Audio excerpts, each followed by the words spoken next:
What you are about to encounter was never meant to surface again. It was meant to remain buried beneath layers of silence, distortion, and deliberate forgetting. For centuries, powerful institutions have worked quietly and persistently to keep this form of sonic technology outside your awareness.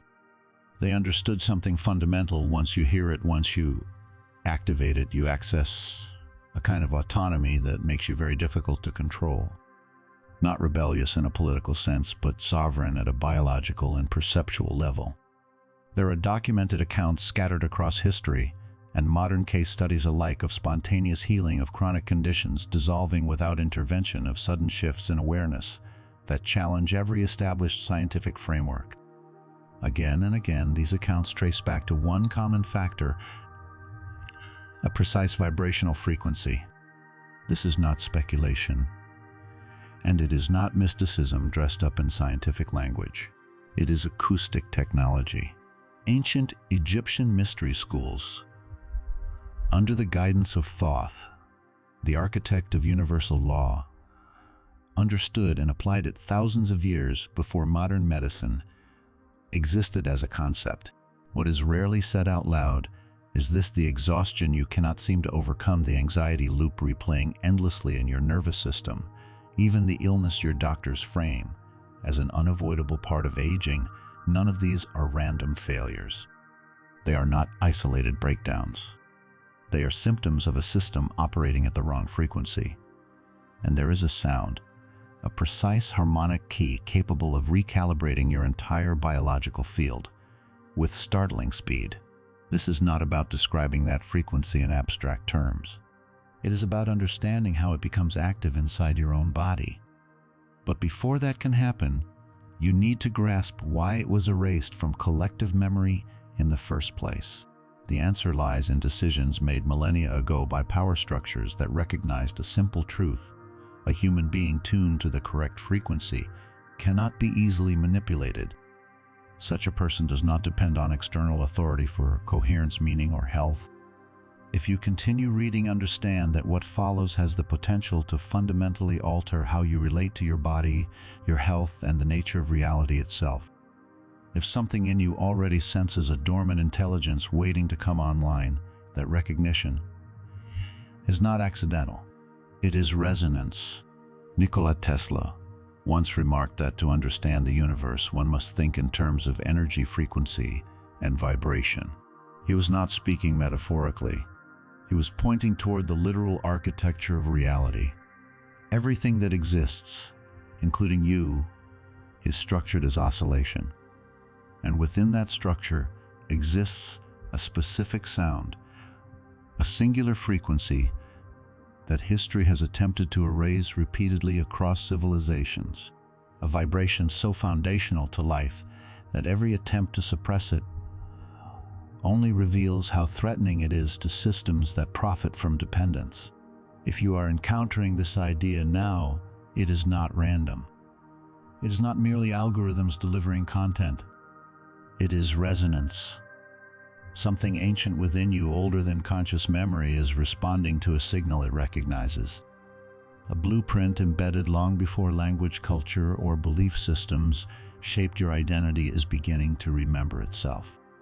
For generations, you have been taught that healing comes from outside, that health is something you purchase, something administered by experts through prescriptions, procedures, and protocols. You have been conditioned to see your body as a fragile machine prone to failure, requiring constant oversight from authorities presumed to understand it better than you do. This model is not neutral. It is designed to externalize power. The reality is far less convenient for institutions built on dependency. The capacity to regenerate tissue, to restore balance, to produce what medicine labels spontaneous remission, does not reside in hospitals or laboratories. It exists as a frequency, a specific vibrational pattern your body does not merely recognize but actively longs for. At a cellular level, your system is deprived of this sound. It is not broken. It is starved. What is being opened here is not knowledge about finding the right cure or the right specialist. It is knowledge about activating the biological technology you were born with. Technology that has remained dormant, not because it failed, but because the signal that awakens it was removed from the environment. Consider a different model of the body. Not a machine, but an instrument. A living, responsive system of extraordinary precision engineered for harmony. Over time, exposure to a world structured around dissonance has detuned it. Stress, fear, artificial, electromagnetic saturation, economic insecurity, constant comparison, and low-grade anxiety all generate their own frequencies. Together they form a dense field of noise that overwhelms your natural resonance. This noise does not remain abstract. It manifests physically as inflammation and disease, emotionally as depression and anxiety, existentially as the persistent sense that you are not living the life you were meant to live. You have been taught to accept this state as normal. It is not. Your natural state is not illness. It is vitality. Your natural state is not confusion. It is coherence. Encoded in every cell is a memory and original template of balance and energy. That template has not vanished.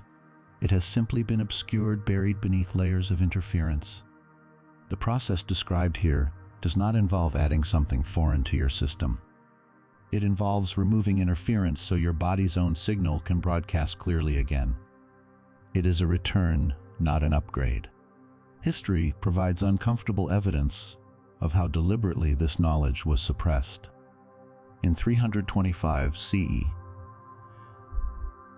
during the Council of Nicaea, numerous ancient texts were declared heretical and destroyed. Officially, this was about doctrine. In practice, it was about control.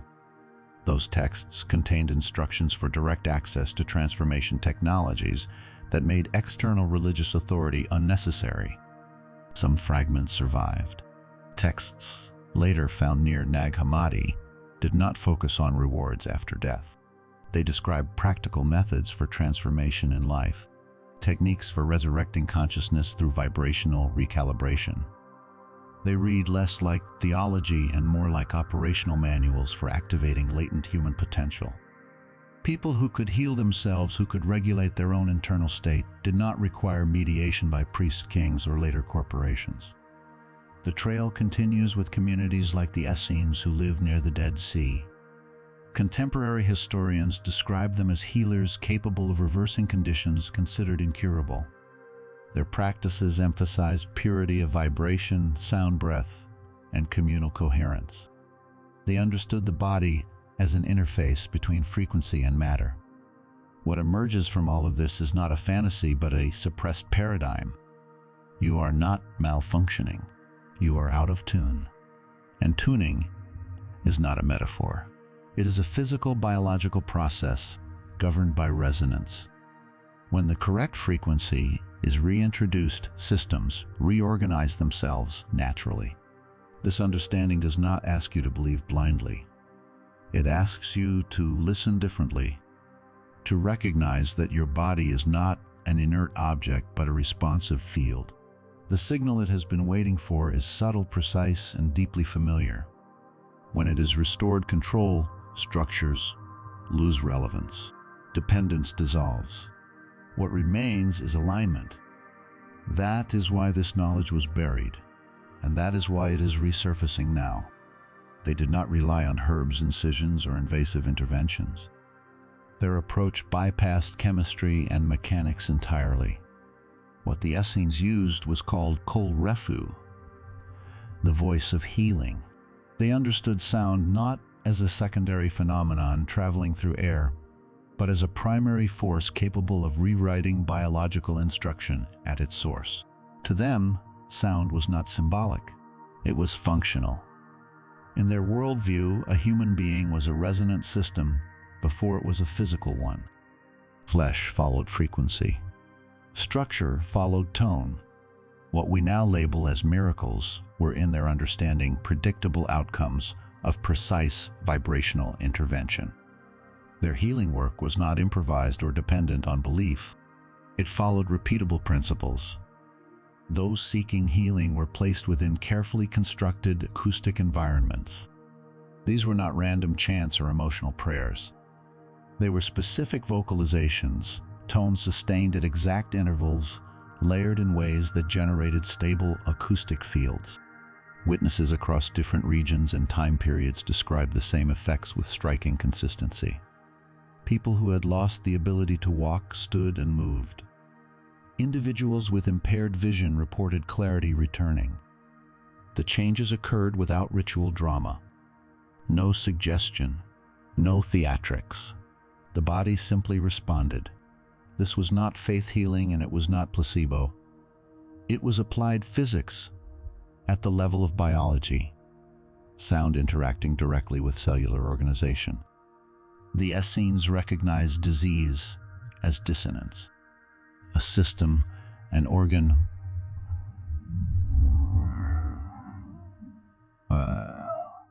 oscillating out of alignment with its original pattern. Their voice of healing did not attack disease. It reintroduced the correct harmonic reference. Once the body perceived the original signal, it reorganized itself automatically the way iron filings align when exposed to a magnetic field. That what made this knowledge dangerous. It placed healing authority back into individual experience rather than institutional control. And what the ancients learned through direct observation is now being rediscovered through modern instrumentation. There's a scientific discipline dedicated to this exact principle, cymatics. It is the study of how vibration shapes matter. The method is simple and revealing. A flat surface is covered with fine particles or liquid. A single frequency is introduced. What follows is immediate. Apparent randomness collapses into order. Sand forms intricate mandalas. Water organizes into symmetrical lattices. Change the frequency and the pattern changes with mathematical precision. These are not artistic impressions. They are measurable outcomes. Certain frequencies reliably generate hexagonal forms. Others produce star-like geometries or interlocking spirals.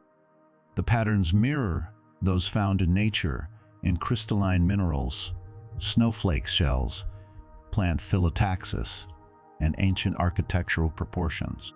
Sound is not moving matter randomly. It is transmitting information. Matter responds because it must. Pause on that implication. Your body is composed primarily of water. Every cell is a membrane enclosing structured fluid. If vibration can impose order on sand and water in a laboratory setting, consider what an intentional biologically compatible frequency can do inside a living system that is already responsive and self-organizing. This question was explored in depth by Japanese researcher Masaru Emoto. His work focused on how water responds to vibrational input. Using controlled conditions, he exposed water samples to words, emotions, music, and focused intention. After freezing the samples, he photographed the resulting crystal formations. The results were consistent. Water exposed to coherent life-affirming stimuli formed complex symmetrical crystals. Water exposed to fear, anger, or hostility failed to organize at all. The structures were fragmented and disordered. The implication was direct water responds to information. It is not inert. It carries memory. It reflects the vibrational environment it inhabits. Now remove the abstraction. You are not a solid body that contains water. You are a dynamic system made of intelligent fluid. Thought, emotion, and physiology are not separate layers. They are interacting frequencies within the same medium. What we call disease from this perspective is not an enemy. It is a breakdown of coherence in the water-based architecture of the body. Chronic stress, unresolved emotional shock, environmental toxicity, and repetitive internal narratives all introduce discordant frequencies. Over time, the structured water inside cells loses its geometric order. Communication falters. Repair mechanisms slow. Symptoms emerge, not because the body has failed, but because the signal has degraded. Healing, then, is not combat. It is tuning. You are not fighting pathology. You are restoring signal integrity. When the correct frequency is introduced clearly and consistently, the system does what it was designed to do. Order returns. Cells remember. Structure follows resonance. This is where sound alone is not enough. Sound must be amplified, and the amplifier is not external. It is the most powerful electromagnetic generator in your body, the heart. For centuries, the heart was treated as a mechanical pump. That view no longer holds. Research conducted by the HeartMath Institute has demonstrated that the heart is an intelligent regulatory center. Its electromagnetic field is vastly stronger than that of the brain. This field extends beyond the physical body, forming a measurable sphere of influence. More important than its strength is its coherence. The heart's rhythm is not fixed. It responds moment by moment to emotional state. When fear, anger, anxiety, or frustration dominate, heart rhythms become irregular. The electromagnetic field loses structure.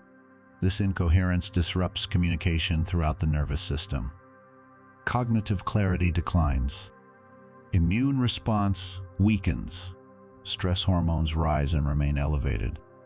But when emotional states shift toward genuine appreciation, gratitude, compassion, or care, the heart's rhythm changes immediately. It becomes smooth and ordered. This state is known as cardiac coherence. In coherence, the heart broadcasts a stable, rhythmic electromagnetic signal. The entire system entrains to it. The brain responds first. Neural oscillations synchronize with the heart's rhythm. Brain activity moves out of high-frequency stress patterns and into slower, more integrated states associated with creativity, learning, and repair. Hormonal output adjusts. Cortisol drops. Regenerative processes activate. This is the missing link. Sound introduces the pattern. The heart amplifies it. When vocalization, breath, or tone is combined with a coherent emotional state, the vibrational signal becomes biologically authoritative. The body does not resist it. It follows it.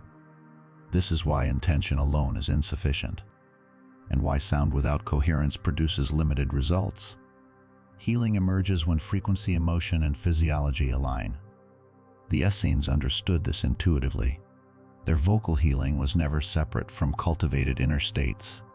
The voice carried information, but the heart provided power. Seen this way, modern life continuously works against coherence. Persistent stress,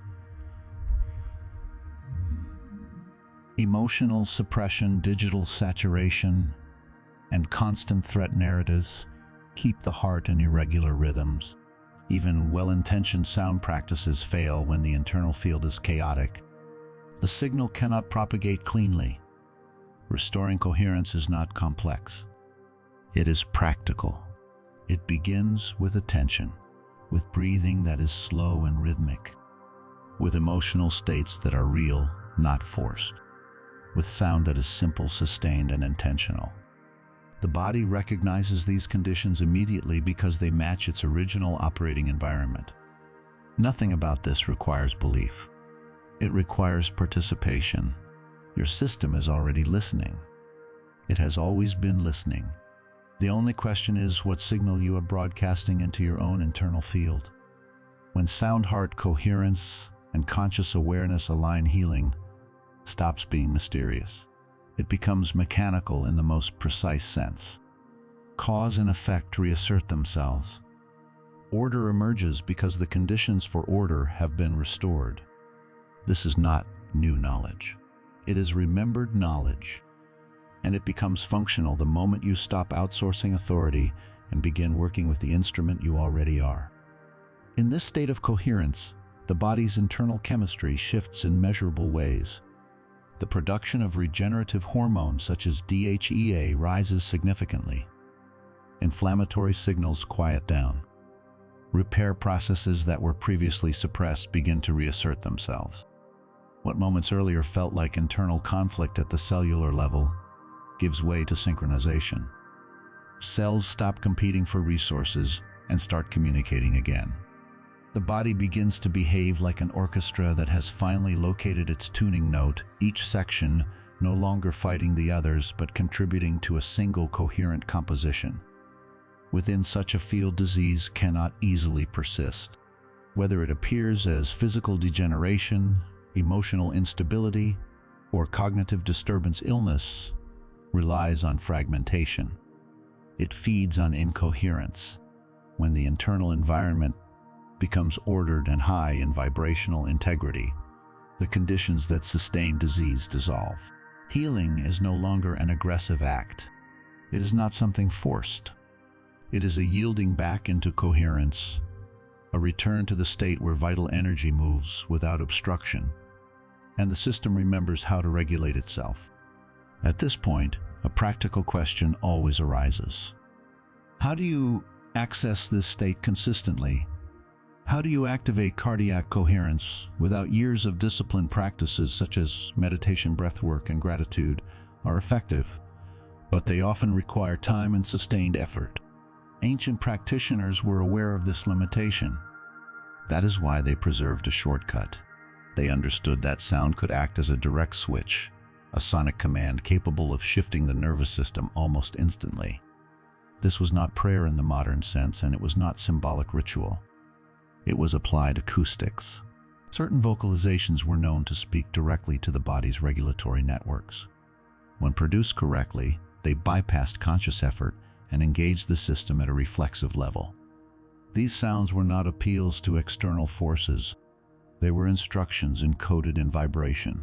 The healing traditions that used these vocal technologies treated language very differently from how it is treated today. Words were not valued for meaning alone. Their primary function was vibrational. The precise combination of consonants and vowels, the way sound traveled through the mouth, nasal cavity, throat, and chest all mattered. Nothing was arbitrary. One example that survived textual erasure is the Aramaic utterance, Ephatha, attributed in Christian scripture to a healing event involving a man who could not hear. The common translation renders it as "be opened." That translation misses the point entirely. The power was never in the semantic meaning. It was in the sound itself. Modern analysis of ancient phonetic systems reveals that languages such as Aramaic, Hebrew, and Sanskrit were engineered around the body. Their sounds were somatic. When spoken accurately, they generated predictable vibrational effects in specific regions of the nervous system. In the case of Ephatha, the initial consonant cluster followed by the extended vowel produces a low-frequency resonance that travels directly through the chest and throat.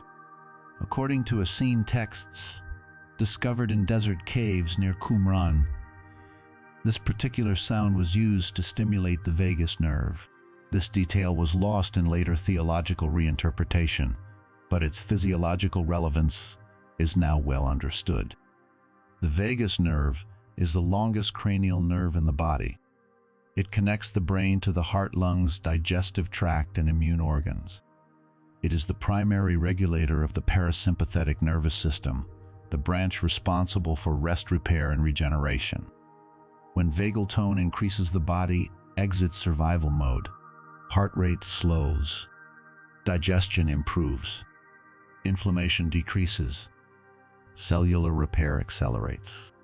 Vocal stimulation of the vagus nerve is not mystical. It is anatomical. It is a direct access pathway into the body's control architecture. These ancient vocalizations were therefore not invocations. They were commands. They instructed the nervous system to return to its default state of balance.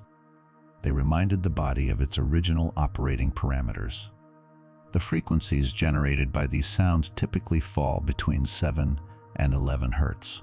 This range corresponds closely to theta brainwave activity.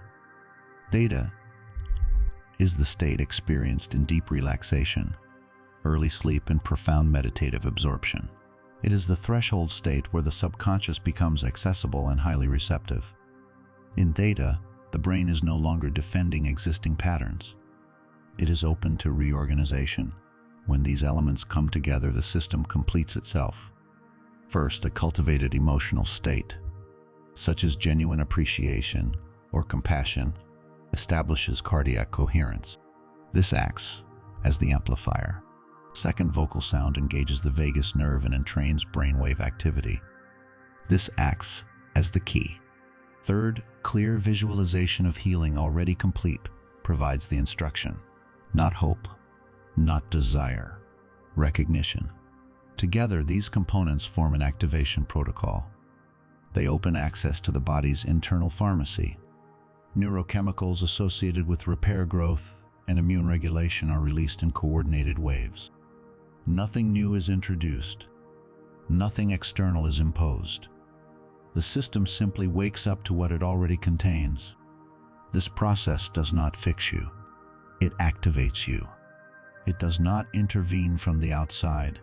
It reminds your biology how to function from the inside. The activation occurs at the deepest level available to experience cellular memory. Every cell in your body is a living archive, encoded in DNA and stored in the structured water. Inside the cell membrane is a complete record of optimal function. This is the original schematic, the most coherent version of you that has ever existed. This memory does not recognize disease. It does not recognize aging as decay. It recognizes only rhythm, renewal, and continuity of life force. This memory is not symbolic. It is physical, and it is your birthright. So why does illness occur over time? Experiences of shock, prolonged stress, unresolved emotional states, toxic exposure, and repetitive negative cognition introduce layers of vibrational interference. These layers behave like acoustic dust. They obscure the original signal. The cell loses clarity. It begins oscillating at a distorted frequency. When enough cells drift away from the original harmonic reference, the collective dissonance becomes visible as symptoms. The body is not betraying you. It is signaling that coherence has been lost. This is where the forbidden frequency associated with Thoth enters the model. It functions like a tuning fork. A tuning fork vibrates at a single unwavering frequency. When brought near an instrument that is out of tune, the instrument adjusts itself through sympathetic resonance. No force is required. Physics does the work. The sacred frequency operates the same way in biological systems. It broadcasts the pure tone of the original blueprint. Cells respond automatically. Through sympathetic resonance, their oscillation shifts to match the reference. The structured water inside each cell reorganizes itself. Chaos resolves into geometry. Disorder releases. This is not poetic language. Contemporary research into water structuring confirms that coherent vibration alters molecular arrangement instantly. What was frozen in maladaptive patterns becomes fluid again. Fear, trauma, and pain stored in cellular water memory are released. The acoustic dust shakes loose. The cell regains access to its original design. From this perspective, healing is not rare. It is inevitable when conditions are correct. The only barrier has ever been interference. Remove the interference, and the system returns to order. What you are encountering here is not belief-based. It is mechanics. Frequency governs structure. Coherence governs function. And your body has been waiting for the right signal, not for salvation, not for permission, but for resonance. Once that signal is restored, the rest follows naturally. Healing at this most fundamental level has never been about adding something new or importing an external remedy. It is about subtraction. It is about removing what does not belong, clearing away accumulated interference, so the original signal can transmit without distortion. The intelligence that governs your body never vanished. It was never damaged or lost. It was simply overwhelmed by noise. When that noise fades, the intelligence resumes its work naturally. The the way it always has. Your body does not need to be fixed. It does not need to be overridden or corrected by force. It already knows how to heal. What it needs is recognition. It needs to hear itself again. It needs to be reminded of its own frequency, reactivated by inner wisdom through exposure to the correct vibrational environment. Healing in this sense is not imposed. It is remembered. This reawakening of cellular memory is not necessarily slow or incremental. In many cases, it is immediate. The moment the correct frequency is introduced and amplified through a coherent heart field, a shift begins. Harmony propagates from cell to cell. Communication pathways reopen. Order returns not through effort but through alignment. Vitality spreads the way resonance spreads automatically and efficiently. The frequency that initiates this process is not an invention of mysticism or symbolic tradition. It is a mathematical constant embedded in the architecture of reality itself. It is a vibration that links the geometry of your DNA to the geometry of the cosmos. And for millennia, it was deliberately guarded, obscured, and removed from common use. That frequency is 432 Hz. This is the point where revelation replaces implication. Ancient wisdom, traditions, sacred architecture, musical systems, and modern discoveries in quantum biology all converge on the same conclusion. Across cultures separated by geography and time, 432 Hz was recognized as the fundamental frequency of life. In Egypt, in Greece, in India, in early Mesopotamia, this tuning was not optional. It was foundational. The association of this frequency with the healing sound, attributed to Thoth, is not symbolic. It is functional. The so-called forbidden sound aligns directly with 432 Hz because this frequency represents harmonic order at every scale of existence. It is not arbitrary. It is mathematical. To understand why this matters, it helps to look at a modern deviation most people take for granted. Today, nearly all music is tuned to a standard of 440 Hz. This tuning was formally adopted in the mid-20th century and has since become ubiquitous. Radio streaming platforms, concert halls, and personal devices all reinforce it. Few people question it. Fewer still realize how recent and anomalous it is. For thousands of years, prior musical systems were tuned differently. The reference pitch known as was set at 432 Hz. This was not the result of guesswork or cultural preference. It emerged naturally from mathematical relationships found throughout nature. The shift to 440 Hz represents a break from those relationships. An 8 Hz difference may appear negligible, but in resonance systems, small deviations create significant effects. 432 Hz aligns with the Fibonacci sequence, the logarithmic spiral that governs natural growth patterns. It reflects the golden ratio, the proportion that defines balance and aesthetic harmony in both biology and geometry. This same ratio appears in galaxies, shells, flowers, skeletal proportions, and the structure of light itself. In this sense, 432 Hz is not simply a musical preference. It is the audible expression of sacred geometry. It is sound translated directly from the mathematics of creation. It resonates with the electromagnetic properties of the earth and with the natural rhythms of the human organism. When your body encounters sound tuned to 432 Hz, it does not experience it as artificial. There is no friction. There is recognition.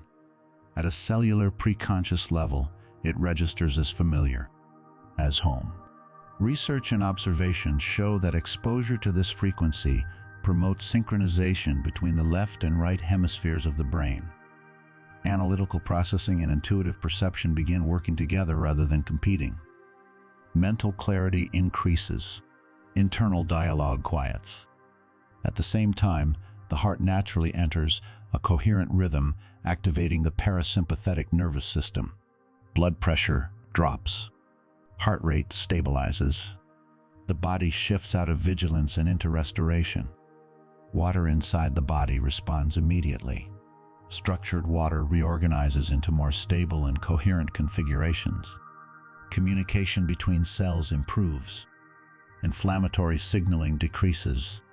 This is not belief shaping perception. It is physics shaping structure. The reports from people who have intentionally incorporated 432 Hz into their environment are consistent across cultures and backgrounds. They describe deep calm without sedation. Anxiety softens. Sleep becomes restorative rather than fragmented. Dreams become clearer and more meaningful. Chronic pain that resisted years of treatment begins to loosen its grip. Long-standing conditions sometimes resolve without dramatic intervention. These effects do not require conviction. They require exposure. Resonance does not negotiate. It operates automatically. Your body as a microcosm of the universal macrocosm realigns when the reference signal is restored. When you immerse yourself in this frequency, you are not forcing healing. You are creating the conditions under which healing is inevitable. Your personal energy field recalibrates to match the larger field of life itself. Physical symptoms often shift first, but they are only the surface expression of a deeper transformation. As you attune your internal instrument to 432 Hz, the effects extend beyond the body. You begin resonating with what can only be described as the underlying symphony of existence. Ancient Hermetic philosophy captured this in a simple axiom: as above, so below, as within, so without. This was never intended as metaphor. It is a literal description of how reality functions. The same mathematical laws that govern planetary motion and atomic interaction operate within you. They are present in your heartbeat, in neural firing patterns, in the rhythms of thought itself. When you live in dissonance, dominated by stress and fear, you move against these laws. Life feels heavy. Resistance is constant. Effort increases, while results diminish. But when coherence returns, perception changes. The sense of separation between self and world begins to dissolve. You no longer experience yourself as an isolated entity struggling against external forces. You begin to recognize yourself as a pattern within a larger pattern, a wave within a vast field. In this state, synchronicity becomes ordinary. Events align without straying. Information arrives when needed. People appear at the right moment. Opportunities emerge without manipulation. This is not coincidence. It is feedback. The universe responds to coherence the way a resonant system responds to a clear tone. Your intuition, once buried beneath mental noise, becomes precise. Decision-making no longer relies on overanalysis. You sense the correct direction. Action feels clean.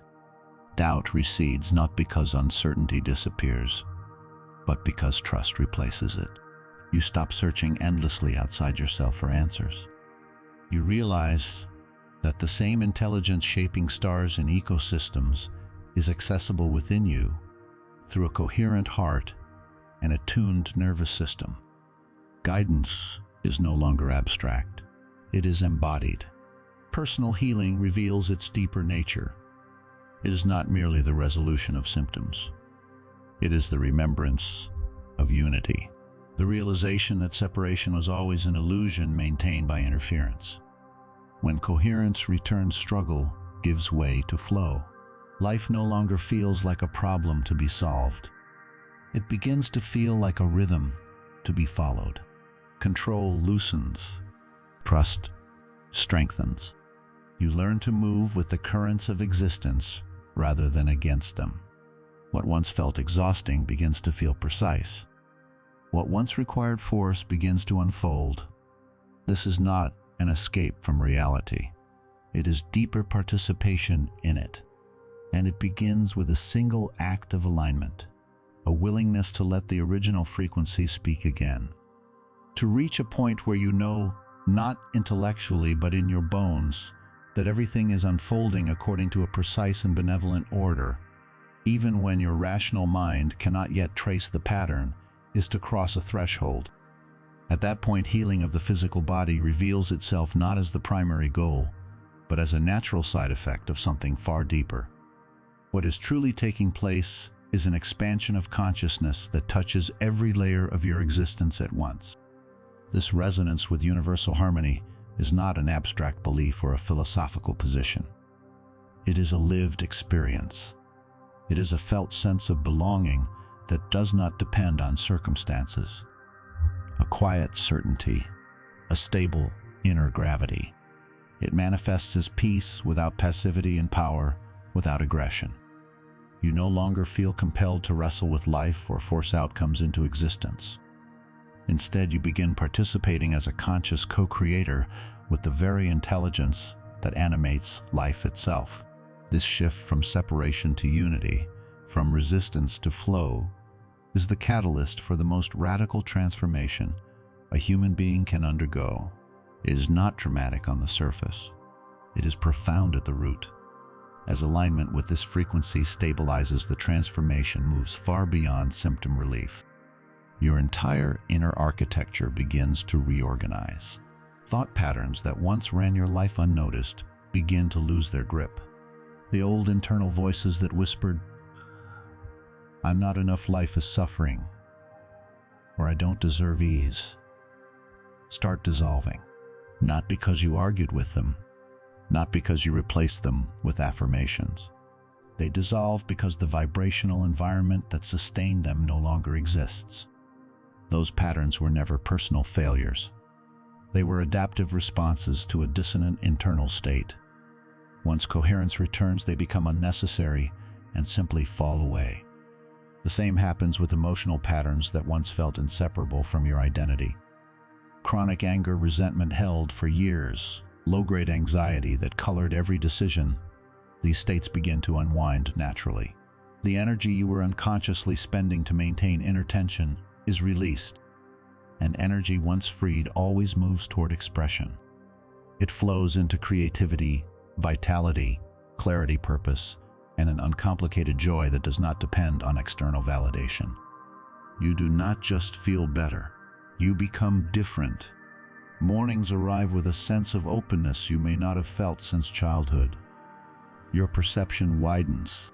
You start noticing beauty where you once saw only problems, meaning where you once saw randomness, wholeness where you once focused on what needed fixing.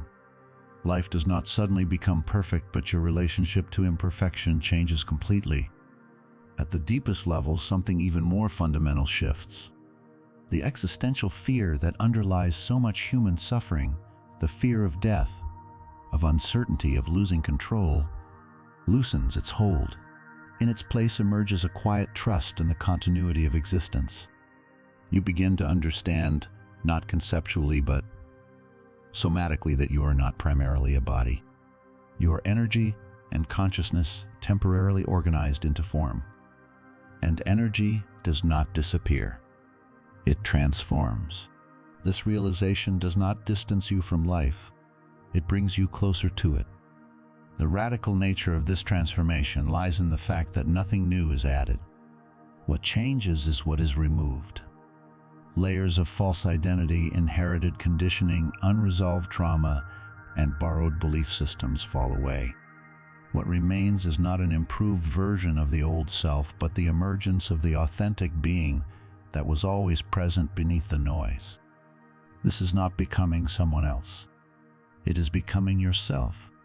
Liberated from the weight of personal history and the illusion of separation, your presence changes. People around you sense it immediately. They may not be able to explain what feels different, but they notice the calm, the steadiness, the quality of attention you bring into a room.